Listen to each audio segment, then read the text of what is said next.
आज आए थिएँ म साग टिप्न, तर मलाई यहाँ सिस्नो देखियो। सिस्नो देखिने बित्तिकै मलाई मम्मी र बुवाको याद आयो, किनकि मम्मी र बुवालाई एकदम धेरै मनपर्छ सिस्नो।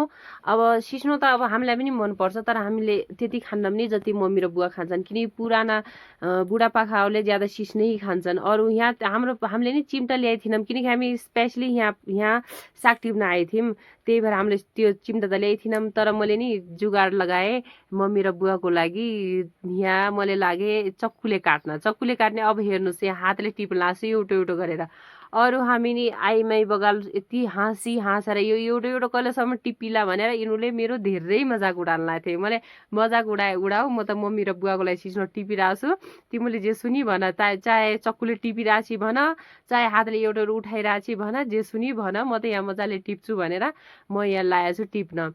किनकि अब हामी त आएथ्यौँ साग टिप्न, हामीले त्यो के भन्छन् चिम्टा त सँगै ल्याएर आइनौँ। अब यहाँ देख्दाखेरि सिस्नो देखियो, अब त्यो देख्दाखेरि मम्मी र बुवा याद आए। अब सबभन्दा घरमा ठुलो मान्छे खुसी भए पो हामी खुसी हुने हो, त्यही भएर मम्मी र बुवाको लागि मैले सिस्नो टिप्नै लागे, चक्कुले भए पनि। अरू चक्कुले टिप्ने यति मुस्किल भयो थियो। अब एउटा चक्कु हेर्नुहोस्, मैले यसरी उफ्रोबाट एउटा चक्कु आसनाबाट त यसरी टिप्दैछु, त्यसले गर्दा पनि मेरो हातमा कति जग्गा सिस्नोले चिलिसक्यो। यति हात झमझमझम गरिरहेछ नि मेरो, केही भनौँ म, यति ज्यादा भइरहेछ नि। अब यहाँतिर फेरि अलि ढङ्कारमा थियो यो सिस्नो, त्यही निकालिरहेको छु मैले। अब मेरो निकाल्दा यति दिमाग खराब भएको, म यहाँ लागेको छु अब यसरी सरसर काट्न, जसरी हामी साग काट्छौँ नि त्यसरी काट्न लाग्छु। यही हो कि के भन्छन्, मम्मी र बुवालाई हुइजाओस्, हामी जाऊँ पहाडमा, हामीलाई केही मतलब भएन, किनकि हामी अब साग पनि खाल्छौँ। मम्मी र बुवा किनकि अब उनीहरूलाई सिस्नो खाने मन लाग्छ नि, सिस्नो ल्याएन। अब हामीलाई टाइम निकाल्नुपर्छ, स्पेसली सिस्नोको लागि पनि सागको लागि पनि। आए बेला दुइटा काम एकै फेर गरौँ भनेर लागेको थिएँ म। अनि यहाँ फेरि यो मेरो जेठो दिदीकी छोरी, उसले फेरि भुइँबाट टिप्न लागेको थिएँ, म फेरि काट्दै दिँदै गर्ने, उसले फेरि भुइँबाट टिप्ने। यति जग्गा नि यसको हातमा पनि मेरो हातमा पनि जताकतै सिस्नोले चिलिसक्यो, तर त्यही पनि हामीले हार माने छैनौँ यहाँतिर सिस्नो टिप्ने।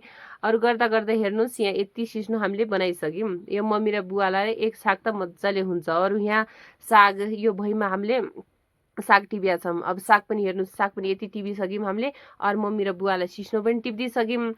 अरू यहाँ छ मेरो चक्कु, जसले मैले आज चिम्टाको काम गरेँ। यो चक्कुले स्पेसली आज चिम्टाको काम गरेँ। अरू गर्दा अब घर जाने टाइम आइगयो। अब जान लाग्यौँ हामी घरतिर। तब हेर्नुहोस् त बाटो पनि कति अप्ठ्यारो छ यहाँतिरबाट। म हिन्दीमा ब्लगिङ गरेर नेपाली भन्दा अलिक गाह्रो लाग्यो होला।